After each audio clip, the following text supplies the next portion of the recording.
Hello നമസ്കാരം, എല്ലാവർക്കും writers IASന്റെ ഏറ്റവും പുതിയൊരു വീഡിയോയിലേക്ക് സ്വാഗതം. അപ്പം നമ്മൾ ചെയ്തുകൊണ്ടിരിക്കുന്ന ക്ലാസ്സുകൾ എന്ന് പറയുന്നത് ഈ വരുന്ന MDS പരീക്ഷയ്ക്ക് പ്രയോജനം ചെയ്യുന്ന എക്കണോമിക്സിൻ്റെ ക്ലാസ്സുകളാണ്. അപ്പോൾ നമുക്ക് ടോപ്പിക്കിലേക്ക് വരാം. നമ്മൾ ഇന്ന് ടോപ്പിക്ക് എടുത്തിരിക്കുന്ന 5 ഇയർ പ്ലാൻസ് ആണ്. പഞ്ചവത്സര പദ്ധതികൾ എന്ന് പറയുന്ന ടോപ്പിക്കാണ് നമ്മൾ ഇന്ന് എടുത്തിട്ടുള്ളത്. അപ്പോൾ നമുക്ക് നേരെ വീഡിയോയിലേക്ക് പോകാം. ശ്രദ്ധിച്ചോളൂ. ഓക്കെ, അപ്പോൾ ആദ്യം നമുക്ക് പഞ്ചവത്സര പദ്ധതി എന്താണ് എന്ന് നമുക്ക് നോക്കാം. എന്താണ് പഞ്ചവത്സര പദ്ധതി? പേരിൽ നിന്ന് തന്നെ നമുക്ക് മനസ്സിലാക്കാം. 5 ഇയർ പ്ലാൻസ് അല്ലെ, 5 വർഷത്തേക്കുള്ള ഒരു പദ്ധതി. ശരിയാണ്. It is A detailed plan designed for 5 years. അതായത് 5 വർഷത്തേക്ക് നമ്മൾ തയ്യാറാക്കുന്ന പ്ലാനിനെയാണ് പഞ്ചവത്സര പദ്ധതി എന്ന് പറയുന്നത്. അപ്പോൾ ഈ 5 വർഷം എന്ന് പറയുന്നത് സാധാരണ തുടങ്ങുന്നത്, ഒരു വർഷം എന്ന് പറയുന്നത് ഏപ്രിൽ 1 തൊട്ട് മാർച്ച് 31 വരെയുള്ള ഒരു കാലയളവാണ് എന്തെന്ന് പറയുന്നത്, ഒരു വർഷം എന്ന് പറയുന്നത്, അല്ലെങ്കിൽ ഒരു സാമ്പത്തിക വർഷം എന്ന് പറയുന്നത്. അപ്പം അങ്ങനെ ഏപ്രിൽ 1 മുതൽ മാർച്ച് 31 വരെയുള്ള ഒരു വർഷം, അതുപോലെയുള്ള 5 വർഷങ്ങൾ കൂടിച്ചേരുന്നതാണ് ഒരു പഞ്ചവത്സര പദ്ധതി എന്ന് പറയുന്നത്. ഉദാഹരണമായിട്ട് ഞാൻ പറയുകയാണ്, നമ്മുടെ പഞ്ചവത്സര പദ്ധതി ആരംഭിക്കുന്ന 1951 വിചാരിക്കുക. 51 എന്ന് പറയുമ്പം ഏത് മാസം എന്ന് കൃത്യമായിട്ട് ചോദിച്ചു കഴിഞ്ഞാൽ 1951 ഏപ്രിൽ 1 ആരംഭിച്ചിട്ട് 1956 മാർച്ച് 31 അവസാനിക്കുന്നു. ഇതാണ് ഒരു പഞ്ചവത്സര പദ്ധതി എന്ന് പറയുന്നത്. ഓക്കെ, അപ്പം ആരംഭിക്കുന്നത് ഏപ്രിൽ 1 അവസാനിക്കുന്നത് മാർച്ച് 31 ആയിരിക്കും. ഓക്കെ, പഞ്ചവത്സര പദ്ധതിയുടെ രീതി അതാണ്. India adopted this idea from USSR. India എവിടെ നിന്നാണ് ഈ പഞ്ചവത്സര പദ്ധതി കൊണ്ടുവന്നത് അല്ലെങ്കിൽ എടുത്തതെന്ന് ചോദിച്ചു കഴിഞ്ഞാൽ അത് പഴയ സോവിയറ്റ് യൂണിയൻ മാതൃകയാണ് നമ്മൾ ഫോളോ ചെയ്തത്. ആ സോവിയറ്റ് യൂണിയനിൽ ഈ ഒരു രീതിയായിരുന്നു പഞ്ചവത്സര പദ്ധതി. അത് നമ്മൾ നേരെ ഇന്ത്യ അഡോപ്റ്റ് ചെയ്തു. The first country implemented 5 year plan in the world was USSR. ലോകത്ത് ആദ്യമായിട്ട് പഞ്ചവത്സര പദ്ധതി എന്ന് പറയുന്ന ഒരു പ്ലാനിംഗ് സിസ്റ്റം കൊണ്ടുവന്നത് അല്ലെങ്കിൽ നടപ്പിലാക്കിയ രാജ്യം ഏതെന്ന് ചോദിച്ചാൽ അത് ഒറ്റ ഉത്തരവേ ഉള്ളൂ, അത് USSR ആണ്. ഓക്കെ, ഇപ്പൊ USSR ആണ് ആദ്യമായിട്ട് പഞ്ചവത്സര പദ്ധതി നടപ്പാക്കുന്നത്, ലോകത്ത് നടപ്പാക്കുന്നത്. ഇന്ത്യ ഈ പഞ്ചവത്സര പദ്ധതി എന്ന് പറയുന്ന ആശയം കടം കൊണ്ടിരിക്കുന്നത് ഈ USSRൽ നിന്നാണ്. അതുപോലെ അടുത്ത പോയിന്റ് എന്ന് പറയുന്നത് ഫാദർ ഓഫ് 5 ഇയർ പ്ലാൻ. പഞ്ചവത്സര പദ്ധതിയുടെ പിതാവ് ആരെന്നൊരു ചോദ്യം വന്നു കഴിഞ്ഞാൽ അതാരാണ്? ജോസഫ് സ്റ്റാലിൻ. അദ്ദേഹം USSRന്റെ ഒരു ഭരണാധികാരിയായിരുന്നു. കൂടാതെ around 20 countries were implemented 5 year plan. ഏകദേശം 20 രാജ്യങ്ങളോളം ഈ പഞ്ചവത്സര പദ്ധതി എന്ന് പറയുന്ന സംവിധാനം അഡോപ്റ്റ് ചെയ്തിട്ടുണ്ട് അല്ലെങ്കിൽ അത് നടപ്പിലാക്കിയിട്ടുണ്ട്. ഓക്കെ, ഇത്രയാണ് പഞ്ചവത്സര പദ്ധതിയെ കുറിച്ചുള്ള ഒരു ഇൻട്രൊഡക്ഷൻ ഭാഗം എന്ന് പറയുന്നത്. ഈ ഇൻട്രൊഡക്ഷനകത്ത് നമ്മൾ പറഞ്ഞ കാര്യങ്ങളെല്ലാം മുൻ പരീക്ഷകൾക്ക്, പല വിധത്തിലുള്ള പരീക്ഷകൾക്ക്, PSC ആണെങ്കിലും അതുപോലെ എന്താ പറയുക RPFന്റെയും അതുപോലെ MDSന്റെ ഒക്കെ പരീക്ഷയ്ക്ക് മുൻ ചോദ്യങ്ങളാണ് ഈ പറഞ്ഞ പോയിന്റ്സ് എല്ലാം. അപ്പോൾ അതുകൊണ്ട് കൃത്യമായിട്ട് ഇതൊന്ന് നോക്കി പോവുക, നിങ്ങൾക്ക് പ്രയോജനം ചെയ്യും. അടുത്ത നമുക്ക് ഇന്ത്യയിലെ പഞ്ചവത്സര പദ്ധതിയെ കുറിച്ച് നോക്കുന്ന ഒരു ഐഡിയ നമുക്ക് നോക്കാം. Planning commission prepares 5 year plan. ഇപ്പം നമ്മൾ എക്കണോമിക്സിന്റെ മുൻ ക്ലാസ്സിൽ നമ്മൾ പഠിച്ചിട്ടുണ്ടായിരുന്നു, പ്ലാനിംഗ് കമ്മീഷനെ കുറിച്ച് നമ്മൾ പഠിച്ചിട്ടുണ്ടായിരുന്നു. അപ്പം അങ്ങനെ നോക്കുമ്പോൾ ഈ പ്ലാനിംഗ് കമ്മീഷന്റെ ഉത്തരവാദിത്വമാണ് പഞ്ചവത്സര പദ്ധതി തയ്യാറാക്കുക എന്നുള്ളത്. National development council sanctions the final approval to the 5 year plan. Okay, നമ്മൾ നേരത്തെ പറഞ്ഞ പോലെ തന്നെ നമ്മൾ നാഷണൽ പ്ലാനിംഗ് കമ്മീഷനെ കുറിച്ച് പഠിച്ചിട്ടുണ്ടായിരുന്നു. ഈ പ്ലാനിംഗ് കമ്മീഷനാണ് എന്ത് പ്രിപ്പയർ ചെയ്യുന്നത്? 5 ഇയർ പ്ലാൻ, പഞ്ചവത്സര പദ്ധതി പ്രിപ്പയർ ചെയ്യുന്ന ആരാണ്? National planning commission. Okay, planning commission prepare ചെയ്യുന്നു. അതിനുശേഷം അത് NDC എന്ന് പറയുന്ന സ്ഥാപനത്തിലേക്ക് അയക്കുന്നു. NDC ഏതാണ്? National development council. ഈ നാഷണൽ ഡെവലപ്മെന്റ് കൗൺസിൽ എന്ത് ചെയ്യുന്നു? ഈ പഞ്ചവത്സര പദ്ധതിയുടെ ആ ഡ്രാഫ്റ്റ് പരിശോധിച്ചിട്ട് ഇഫ് ഇറ്റ് ഈസ് പോസിബിൾ, അത് നമുക്ക് നടപ്പാക്കാൻ പറ്റുന്നതാണെന്നുണ്ടെങ്കിൽ എന്ത് ചെയ്യുന്നു? NDC എന്ത് ചെയ്യുന്നു? ഫൈനൽ അപ്രൂവൽ കൊടുക്കുന്നു. ഫൈനൽ അപ്രൂവൽ കൊടുത്തു കഴിഞ്ഞാൽ എന്ത് സംഭവിക്കുന്നു? ഈ ഒരു പദ്ധതി നടപ്പാക്കുന്നു. ഓക്കെ, അപ്പൊ പ്ലാനിംഗ് കമ്മീഷനാണ് പ്രിപ്പയർ ചെയ്യുന്നത്, NDC ആണ് അതിന് അപ്രൂവൽ കൊടുക്കുന്നത്. ടോട്ടൽ ഏകദേശം 12 പദ്ധതികൾ അവതരിപ്പിക്കപ്പെട്ടിട്ടുണ്ട്. അതിൽ കംപ്ലീറ്റ് ചെയ്യപ്പെട്ടത് 11 മാത്രമാണ്. ഇൻകംപ്ലീറ്റഡ് എന്ന് പറയുന്നത് ഒരേ ഒരു പദ്ധതി, അത് 5ാം പദ്ധതിയാണ്. ഓർത്തു വെക്കുക, ചോദിക്കും. അപ്പം ഇന്ത്യയിൽ ആകെ 12 പഞ്ചവത്സര പദ്ധതികൾ കൊണ്ടുവന്നിട്ടുണ്ട്. അതിൽ കംപ്ലീറ്റ് ആയത് 11 മാത്രമേ ഉള്ളൂ, ഒരെണ്ണം ഇൻകംപ്ലീറ്റ് ആണ്. ഇൻകംപ്ലീറ്റ് ആയ അല്ലെങ്കിൽ പൂർത്തിയാക്കാത്ത പഞ്ചവത്സര പദ്ധതി എന്ന് ചോദിക്കും, അത് 5ാം പഞ്ചവത്സര പദ്ധതി എന്ന് എഴുതണം പരീക്ഷയ്ക്ക്. ഓക്കെ, ക്ലിയർ ആണല്ലോ? നമുക്ക് അടുത്ത ഭാഗത്തേക്ക് പോവാം.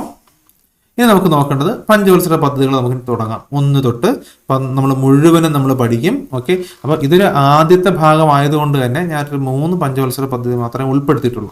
ഓക്കെ, ഇനി വരുന്ന ക്ലാസ്സുകളിൽ നിങ്ങൾക്ക് ബാക്കിയുള്ളതിൻ്റെ ക്ലാസ്സുകളും അതുപോലെ തന്നെ നോട്ട്സും നിങ്ങൾക്ക് ലഭിക്കുന്നതായിരിക്കും. ഓക്കെ, അപ്പോൾ നമുക്ക് നോക്കാം. ഫസ്റ്റ് 5 ഇയർ പ്ലാൻ, 1ാം പഞ്ചവത്സര പദ്ധതി. 1ാം പഞ്ചവത്സര പദ്ധതി നോക്കാം. It was based on Harrod Domar model. അപ്പൊ ചോദിക്കും, ഹാരോഡ് ഡോമർ മോഡൽ എന്നറിയപ്പെടുന്ന പഞ്ചവത്സര പദ്ധതി ഏതാണ്? അത് 1ാം പഞ്ചവത്സര പദ്ധതിയാണ്. The main objective of this plan was to increase the agricultural production. ഇതിന്റെ പ്രധാനപ്പെട്ട ലക്ഷ്യം എന്ന് പറയുന്നത് എന്താണ്? കാർഷികോൽപ്പന്നങ്ങൾ അല്ലെങ്കിൽ കൃഷിയിലൂടെ കൂടുതൽ ഉൽപാദനം കൊണ്ടുവരിക, ഉൽപാദനം കൂട്ടുക എന്നുള്ളതായിരുന്നു 1ാം പഞ്ചവത്സര പദ്ധതിയുടെ ലക്ഷ്യം എന്ന് പറയുന്നത്. അപ്പോൾ 1ാമത്തെ പോയിന്റ് എന്ന് പറയുന്നത് ഇതിനെ എങ്ങനെ അറിയപ്പെടുന്നു? ഹാരോഡ് ഡോമർ മോഡൽ എന്നറിയപ്പെടുന്നു. 2ാമത്തെ പോയിന്റ് എന്ന് പറയുന്നത് 1ാം പഞ്ചവത്സര പദ്ധതിയുടെ ലക്ഷ്യം എന്ന് പറയുന്നത് കാർഷികോൽപാദനം വർദ്ധിപ്പിക്കുക എന്നുള്ളതാണ്. മറ്റൊരു പേര് it is also known as agriculture plan. അഗ്രികൾച്ചറിന് പ്രാധാന്യം കൊടുത്തത് കൊണ്ട് ഈ പദ്ധതിക്ക് അഗ്രികൾച്ചറൽ പ്ലാൻ എന്നുകൂടി അറിയപ്പെടുന്നു. പിന്നെ മറ്റൊരു കാര്യം, ബക്രാനങ്കൽ ഹിരാക്കുഡ്. ഓർത്തുവെക്കുക, 2 ഡാമുകൾ ഏതൊക്കെയാണ്? ബക്രാനങ്കൽ ആൻഡ് ഹിരാക്കുഡ്. ഈ ഡാമുകൾ നിർമ്മിക്കപ്പെട്ടത് ഈ 1ാം പഞ്ചവത്സര പദ്ധതി കാലത്താണ്. ഓക്കെ, അതുപോലെ തന്നെ 5 IIT-കൾ, ഇന്ത്യയിൽ 5 IIT-കൾ സ്ഥാപിക്കപ്പെട്ടതും ഈ പറയുന്ന 1ാം പഞ്ചവത്സര പദ്ധതി കാലത്താണ്. അപ്പോൾ ഒന്നുകൂടെ നോക്കാം. Harrod Domar model, agriculture production important കൊടുത്തു. അതുപോലെ തന്നെ അഗ്രികൾച്ചർ പ്ലാൻ എന്നറിയപ്പെടുന്നു. 2 ഡാമുകൾ, ബക്രാനങ്കൽ, ഹിരാക്കുഡ്. 5 IIT-കൾ സ്ഥാപിക്കപ്പെട്ടു. ഓക്കെ, ആദ്യത്തെ IIT എന്ന് വെച്ചാൽ IIT ഖരഗ്പൂർ ആണ്. ഓക്കെ, 5 എസ്റ്റാബ്ലിഷ് ചെയ്തു. അതിനകത്തിലെ ആദ്യത്തേത് IIT ഖരഗ്പൂർ ആണ്. അതുപോലെ തന്നെ UGC, യൂണിവേഴ്സിറ്റി ഗ്രാന്റ്സ് കമ്മീഷൻ സ്ഥാപിക്കപ്പെട്ടതും ഈ 1ാം പഞ്ചവത്സര പദ്ധതി കാലത്താണ്. 1953 ഡിസംബർ 28-നാണ്. അത് ന്യൂഡൽഹിയിലാണ് UGCയുടെ ആസ്ഥാനം. പിന്നെ അതുപോലെ CDP, കമ്മ്യൂണിറ്റി ഡെവലപ്മെന്റ് പ്രോഗ്രാം നടപ്പാക്കുന്നതും ഏത് പഞ്ചവത്സര പദ്ധതി കാലത്താണ്? 1ാം പഞ്ചവത്സര പദ്ധതി കാലത്ത്. അതായത് ഓരോ കമ്മ്യൂണിറ്റി വൈസ്, അതായത് ഓരോ കമ്മ്യൂണിറ്റി എടുത്തിട്ട് അവർക്ക് ഹെൽത്ത് കെയർ സെക്ടറിൽ ഡെവലപ്മെന്റ് പ്രോഗ്രാംസ് കൊണ്ടുവരിക, എഡ്യൂക്കേഷൻ രംഗത്ത് കൊണ്ടുവരിക, ഇങ്ങനെ തരത്തിലുള്ള ഡെവലപ്മെന്റ് പ്രോഗ്രാമാണ് കമ്മ്യൂണിറ്റി ഡെവലപ്മെന്റ് പ്രോഗ്രാം എന്ന് പറയുന്നത്. വലിയൊരു പ്രൊജക്റ്റാണ്. ഓക്കെ, ഇത് അവതരിപ്പിക്കപ്പെട്ടത് ഈ പറയുന്ന 1ാം പഞ്ചവത്സര പദ്ധതി കാലത്താണ്. അതുപോലെ തന്നെ ഫാമിലി പ്ലാനിംഗ് തുടങ്ങുന്നത്, അതായത് കുടുംബാസൂത്രണം എന്ന് പറയുന്ന ഒരു സംവിധാനം തുടങ്ങുന്നതും ഏത് കാലത്താണ്? 1ാം പഞ്ചവത്സര പദ്ധതി കാലത്താണ്. അതുപോലെ തന്നെ 1ാം പദ്ധതി ലക്ഷ്യം വെച്ച വളർച്ചാ നിരക്ക് എന്ന് പറയുന്നത് 2.1%, അച്ചീവ് ചെയ്തത് 3.6-മാണ്. അതായത് നമ്മളിപ്പം 100 നമ്മളുടെ വളർച്ചയെങ്കിൽ ഇപ്പം നമ്മൾ 102.1 എത്തിക്കണമെന്ന് നമ്മൾ പ്ലാൻ ചെയ്തു. നമുക്ക് കിട്ടിയതോ 103.6. സോ 1ാം പഞ്ചവത്സര പദ്ധതി എന്ന് പറയുന്നത് വിജയകരമായി നമുക്ക് നടപ്പാക്കാൻ പറ്റും. ഓക്കെ, ഇവിടെ പദ്ധതികൾ നമ്മൾ പഠിക്കുമ്പോൾ നമ്മൾ ശ്രദ്ധിക്കേണ്ട കാര്യം എന്ന് വെച്ച് കഴിഞ്ഞാൽ എപ്പോഴും ചോദിക്കുന്നത് എന്തെങ്കിലും പ്ലാനിനകത്ത്, അതായത് എന്തെങ്കിലും സ്ഥാപനങ്ങൾ കൊണ്ടുവന്നത്, എന്തെങ്കിലും പ്രത്യേക പദ്ധതികൾ കൊണ്ടുവരുന്നത്, ഇങ്ങനെയാണ് ചോദ്യങ്ങൾ വരുന്നത്. പിന്നെ അതിനകത്ത് നോർമലി ചോദിക്കുന്ന ചോദ്യങ്ങൾ എന്ന് പറഞ്ഞാൽ ആദ്യത്തെ IIT സ്ഥാപിച്ചത് ഏത് പഞ്ചവത്സര പദ്ധതി കാലത്താണ് എന്ന് ചോദ്യം വരാം. UGC സ്ഥാപിക്കപ്പെട്ടത് ഏത് പഞ്ചവത്സര പദ്ധതി കാലത്താണെന്ന് വരാം. അതുപോലെ തന്നെ ഹാരോഡ് ഡോമർ മോഡൽ എന്നറിയപ്പെടുന്നത് ഏത് പഞ്ചവത്സര പദ്ധതിയാണ്. ഇത്തരത്തിലാണ് നോർമലി ചോദ്യങ്ങൾ വരുന്നത്. പക്ഷേ അവിടെ നമുക്ക് റാങ്ക് മേക്കിംഗ് എന്ന് പറയുന്ന തരത്തിലേക്ക് ഒരു ചോദ്യം വരിക എന്ന് വെച്ച് കഴിഞ്ഞാൽ ഇതായിരിക്കും ചോദിക്കുന്നത്, 1ാം പഞ്ചവത്സര പദ്ധതിയുടെ ലക്ഷ്യം കൈവരിച്ചത് എത്ര വളർച്ച നിരക്കാണ്. ഓക്കെ, ഇത് വരും. ഓക്കെ, അച്ചീവ്ഡ് ഗ്രോത്ത് റേറ്റ് എത്രയാണ് 1ാം പഞ്ചവത്സര പദ്ധതിയുടെ. ഇതായിരിക്കും നമുക്ക് റാങ്ക് മേക്കിംഗ് വരുന്നത്. അപ്പം നമ്മൾ എല്ലാ പദ്ധതികളും നമ്മൾ പഠിക്കുന്നതോടൊപ്പം ശ്രദ്ധിക്കേണ്ട കാര്യം, ഈ വളർച്ചാ നിരക്ക്, ലക്ഷ്യം വെച്ച വളർച്ചാ നിരക്കും കൈവരിച്ച വളർച്ചാ നിരക്കും നിങ്ങൾ കൃത്യമായിട്ട് നോട്ട് ചെയ്ത് പോകണം. അത് ഇമ്പോർട്ടൻ്റ് ആണ്. ഓക്കെ, അവിടെയാണ് ആ മാർക്ക് നിങ്ങൾ സ്കോർ ചെയ്യുന്നതാണ് നിങ്ങളുടെ റാങ്ക് നിർണ്ണയിക്കുന്നത്. സോ അവിടെ നമ്മൾ നല്ലൊരു കോൺസെൻട്രേഷൻ കൊടുക്കണം. ഓക്കെ, ക്ലിയർ ആയെന്ന് വിശ്വസിക്കുന്നു. നമുക്ക് 2ാം പദ്ധതിയെ കുറിച്ച് നമുക്ക് നോക്കാം. 2ാം പദ്ധതി അല്ലെങ്കിൽ സെക്കൻഡ് 5 ഇയർ പ്ലാൻ. ഓക്കെ, ഇതിനറിയപ്പെടുന്നത് മഹലനോബിസ് 2 സെക്ടർ മോഡൽ എന്നറിയപ്പെടുന്നു. ഓക്കെ, ഇതിന്റെ മറ്റൊരു പേര് എന്താണ്? Mahalanobis 2 sector model. അത് കാലഘട്ടം ഓർത്തു വെക്കുക, 56-61. ശ്രദ്ധിക്കുക, ആദ്യത്തെ 1951 1956, 5 വർഷം. രണ്ടാമത്തത് 1956 1961. ഏത് മാസം എന്ന് ചോദിച്ചാൽ കണ്ണും പൂട്ടി എഴുതിക്കോണം. ഏപ്രിൽ 1 സ്റ്റാർട്ട് ചെയ്തു. എപ്പോൾ അവസാനിച്ചു എന്ന് ചോദിച്ചു കഴിഞ്ഞാൽ മാർച്ച് 31. ഇത് സ്ഥിരമായിരിക്കും, ഇത് നമ്മൾ വിട്ടുപോകരുത്. ഏപ്രിൽ 1 ആരംഭിക്കുന്നു, മാർച്ച് 31 അവസാനിക്കുന്നു. ഇതാണ് അതിന്റെ ഒരു രീതി എന്ന് പറയുന്നത്. ഓക്കെ, അപ്പൊ നമ്മൾ രണ്ടാം പദ്ധതിയെ കുറിച്ച് പറയുമ്പോൾ അതിന്റെ മറ്റൊരു പേര് മഹലനോബിസ് 2 സെക്ടർ മോഡൽ എന്നാണ്. Its main objective was rapid industrialisation. ഒന്നാം പദ്ധതി അഗ്രികൾച്ചറിന് പ്രാധാന്യം കൊടുത്തെങ്കിൽ രണ്ടാം പദ്ധതി പ്രാധാന്യം കൊടുത്തത് ഇൻഡസ്ട്രിയലൈസേഷൻ ആണ്. അതായത് വ്യവസായവൽക്കരണത്തിനാണ് പ്രാധാന്യം കൊടുത്തത്. അങ്ങനെ വ്യവസായവൽക്കരണത്തിന് പ്രാധാന്യം കൊടുത്തത് കൊണ്ട് തന്നെ പ്രധാനമായിട്ട് 3 ഇൻഡസ്ട്രീസ്, 3 ഇരുമ്പുരുക്ക് സ്ഥാപനങ്ങൾ ഇന്ത്യയിൽ സ്ഥാപിക്കപ്പെട്ടു. അത് ഏതൊക്കെയാണെന്ന് ചോദിച്ചു കഴിഞ്ഞാൽ ഭിലായി ഉണ്ട്, ദുർഗാപൂർ ഉണ്ട്, റൂർക്കേല ഉണ്ട്. 3 എണ്ണം ഉണ്ട്. ഓക്കെ, ഈ 3 എണ്ണം നമ്മൾ അറിഞ്ഞിരിക്കണം. ഈ 3 ഇരുമ്പുരുക്ക് സ്ഥാപനങ്ങളും നിർമ്മിക്കപ്പെട്ടത് 3 രാജ്യങ്ങളുടെ സഹായത്തോടു കൂടിയാണ്. അവിടെയാണ് ചോദ്യം വരുന്നത്, ഏത് ഇരുമ്പുരുക്ക് നിർമ്മാണശാല ഏത് രാജ്യത്തിന്റെ സപ്പോർട്ടോടു കൂടി ആരംഭിച്ചു എന്ന് ചോദ്യം വന്നിട്ടുണ്ട്. ചോദിക്കുകയും ചെയ്യും, ഉറപ്പാണ്. ഓക്കെ, അപ്പൊ നമുക്ക് നോക്കാം. ഭിലായിയെ കുറിച്ച് നോക്കുകയാണെന്നുണ്ടെങ്കിൽ ഭിലായിക്ക് സഹായം കിട്ടിയത് USSR നിന്നാണ്. ദുർഗാപൂർ അത് UK നിന്നാണ്. റൂർക്കേല ജർമ്മനി. ഓർത്തു വെച്ചോളുക, ഭിലായി ആണെങ്കിൽ ആരംഭിക്കുന്നത് USSR സഹായത്തോടു കൂടിയാണ്. ദുർഗാപൂർ എന്ന് പറയുന്നത് നിർമ്മിക്കപ്പെടുന്നത് UK സഹായത്തോടു കൂടി. റൂർക്കേല എന്ന് പറയുന്നത് ജർമ്മനിയുടെ സഹായത്തോടു കൂടിയാണ് ആരംഭിക്കുന്നത്. ഓർത്തു വെച്ചോളുക. അങ്ങനെ 3 ഇൻഡസ്ട്രിയലൈസേഷൻ ഇമ്പോർട്ടൻസ് കൊടുത്തു. അങ്ങനെ അതിന്റെ ഭാഗമായിട്ട് 3 ഇരുമ്പുരുക്ക് നിർമ്മാണശാലകൾ ഇന്ത്യയിൽ വരുന്നു. അതുപോലെ തന്നെ it is also known as industrial plan. ഇവിടെ നമ്മൾ എന്തിനാണ് പ്രാധാന്യം കൊടുത്തത്? ഇൻഡസ്ട്രിയലൈസേഷന് പ്രാധാന്യം കൊടുത്തു. അതുകൊണ്ട് രണ്ടാം പദ്ധതിയെ നമ്മൾ വിളിക്കുന്ന പേരാണ് ഇൻഡസ്ട്രിയൽ പ്ലാൻ എന്നാണ്. This plan also aimed at increasing national income and reducing unemployment. ഇതിന്റെ ഒരു ലക്ഷ്യം കൂടിയായിരുന്നു എന്ത്? ദേശീയ വരുമാനം കൂട്ടുക, അതോടൊപ്പം റെഡ്യൂസിംഗ് അൺഎംപ്ലോയ്മെന്റ്, തൊഴിലില്ലായ്മ എന്ന് പറയുന്ന ഒരു കാര്യത്തെ കുറയ്ക്കുക. അതായത് തൊഴിലവസരങ്ങൾ സൃഷ്ടിക്കുക.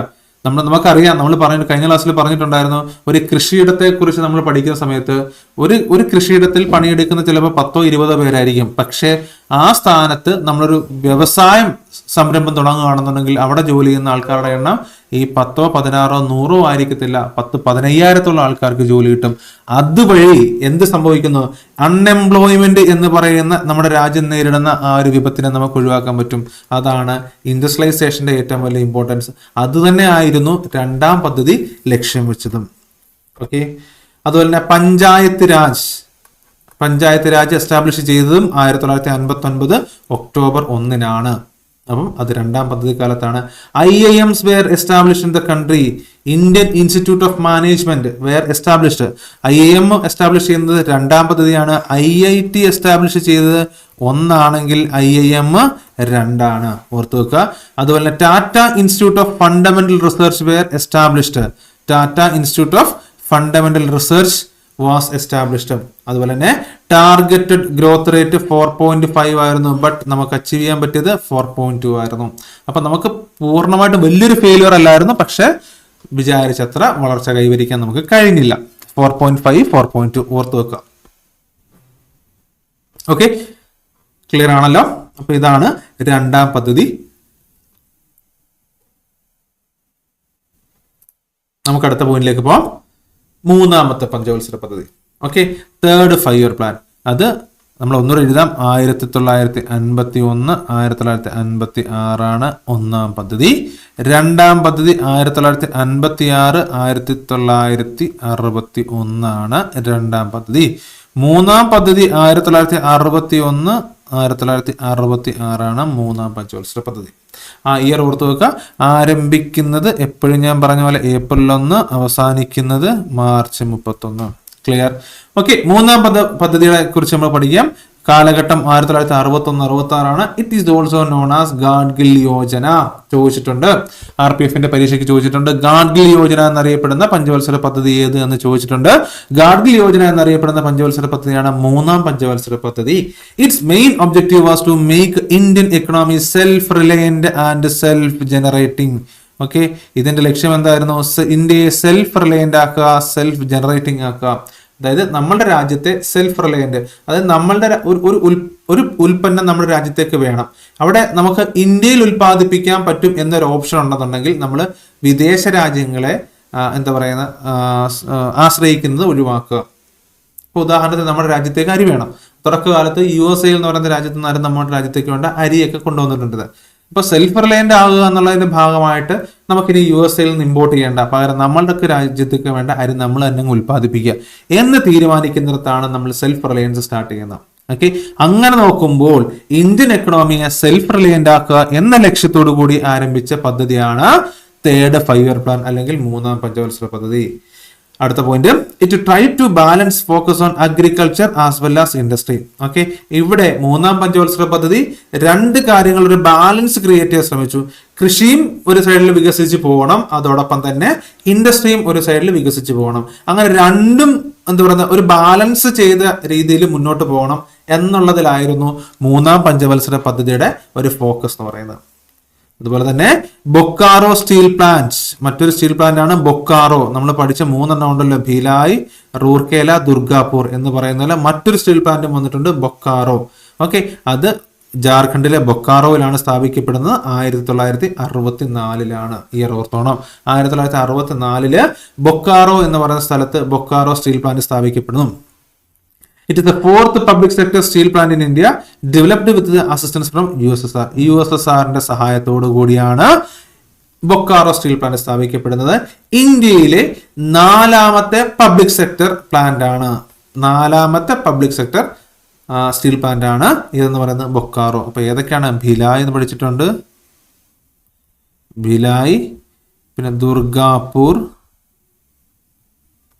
റൂർക്കേല. ഓക്കെ, ഇത് 3 ഭിലായ് USSR, ദുർഗാപൂർ ഏതാണ്?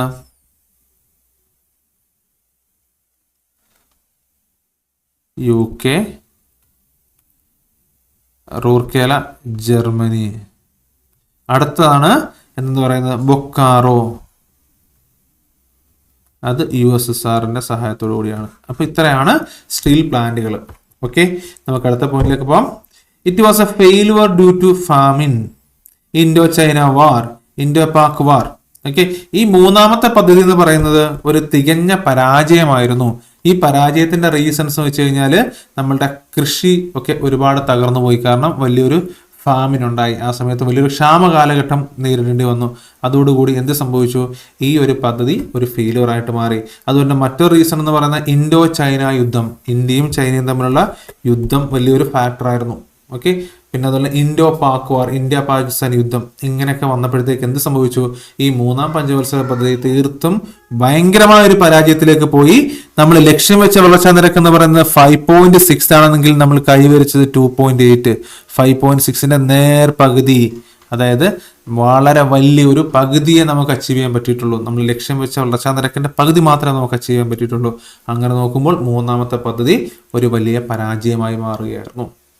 ഓക്കെ, ക്ലിയർ ആണോ? അപ്പം നമ്മൾ 3-ാം പദ്ധതിയെക്കുറിച്ച് പഠിച്ചു, 2-ാം പദ്ധതിയെക്കുറിച്ച് പഠിച്ചു, അതുപോലെ തന്നെ 1-ാം പദ്ധതിയെക്കുറിച്ച് നമ്മൾ പഠിച്ചു. ഓക്കെ, അപ്പം നമ്മൾ ഇന്നത്തെ ഈ ക്ലാസ്സിൽ ഈ 3 പഞ്ചവത്സര പദ്ധതികൾ മാത്രമേ നമ്മൾ ഉൾപ്പെടുത്തിയിട്ടുള്ളൂ. ഇതിൻ്റെ നോട്ട്സും നമ്മുടെ ടെലിഗ്രാം ചാനലിൽ അവൈലബിൾ ആണ്. ഓക്കെ, എല്ലാവരും നോട്ട്സ് വായിക്കുക, ക്ലാസ് കേൾക്കുക, പഠിക്കുക. ഓക്കെ, ഇനി വരുന്ന 4-ാം പദ്ധതി പോലുള്ള കാര്യങ്ങൾ നമ്മൾ അടുത്ത ക്ലാസ്സിൽ നമ്മൾ തീർച്ചയായിട്ടും അപ്ലോഡ് ചെയ്യുന്നതായിരിക്കും. എല്ലാവരും കാത്തിരിക്കുക, തീർച്ചയായിട്ടും നമ്മൾ വീഡിയോ അപ്ലോഡ് ചെയ്യുന്നതായിരിക്കും. പിന്നെ വളരെ ബേസിക് ആയിട്ടുള്ള കാര്യങ്ങളാണ് പറയുന്നത്. അപ്പം എക്കണോമിക്സിനകത്ത് നിങ്ങൾ കൂടുതൽ ഒരു 80% ആൾക്കാരും വീഡിയോ കാണുന്നവർ ഇതെല്ലാം ഈ പോർഷൻസ് എല്ലാം നിങ്ങൾ വായിച്ചിട്ടുള്ളതായിരിക്കും. ഓക്കെ, പക്ഷെ നമ്മൾ ലക്ഷ്യം വെക്കുന്നത് വെച്ച് കഴിഞ്ഞാൽ ഈ വളരെ ബേസിക് ആയിട്ട് എക്കണോമിക്സിനെ കുറിച്ച് വലിയ ധാരണ ഇല്ലാത്ത ആൾക്കാർക്ക് വേണ്ടിയിട്ടാണ് നമ്മൾ വളരെ സിമ്പിൾ ആയിട്ടുള്ള ഈ വീഡിയോ ചെയ്യുന്നത്. അപ്പം നിങ്ങൾ ഈ വീഡിയോ കാണുക, പൂർണ്ണമായിട്ടും കാണുക. കണ്ടതിന് ശേഷം നിങ്ങളുടെ വളരെ കൺസ്ട്രക്റ്റീവായിട്ടുള്ള നിങ്ങളുടെ ഒപ്പീനിയൻസ് നമ്മളെ അറിയിക്കുക, കമൻ്റായിട്ട് നിങ്ങൾ രേഖപ്പെടുത്തുക. അതനുസരിച്ച് ഇനി വരുന്ന ക്ലാസ്സുകൾ നമ്മൾ ഇമ്പ്രൂവ് ചെയ്യുന്നതായിരിക്കും. ഓക്കെ, അപ്പം എല്ലാവരും നന്നായിട്ട് പഠിക്കുക, പഠിച്ച് നിങ്ങളുടെ ലക്ഷ്യത്തിലേക്ക് നിങ്ങൾ എത്തിച്ചേരാൻ ശ്രമിക്കുക. അപ്പം എല്ലാവർക്കും നല്ലൊരു ദിവസം ആശംസിക്കുന്നു. എല്ലാവരും നന്നായിട്ട് പഠിക്കുക. എല്ലാവർക്കും all the very best. Thank you.